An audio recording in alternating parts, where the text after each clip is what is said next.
তা ভাবি কাকা কোনে? হে মাঠে কাজ করতেছে, বাইত নাই। হ্যাঁ, বাইক নাই, তাইলে ভাবি এটা দিবেন না? দিমু মানে? দাঁড়ান, আমি আগে আমার জামাই ডেনে আসি। আরে ভাবি দাঁড়ান, আসলে শরীরটা খুব হিট হয়ে গেছে। আর দেখেন না, এত রোদ পড়া পড়ছে, গলায় পানি তৃষ্ণা একবার শেষ হলাম। ভাবি এক গ্লাস পানি দে।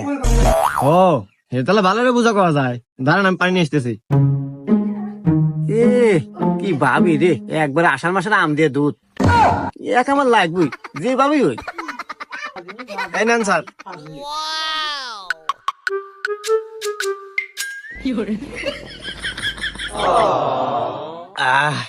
আহ ভাবি কি শান্তি আপনার কাছে। পানি পানি, এই নেন গেলাস। স্যার, এ স্যার, আপনার জানতো কিছু সময় এলে আইসেন। আমার জামাই ঠিক ছিল, আপনার লক্ষণ চক্ষণের সমস্যা আছে। না ভাবি, আসলে আপনাকে দেখলে কেমন রোমান্টিক হয়ে যায়।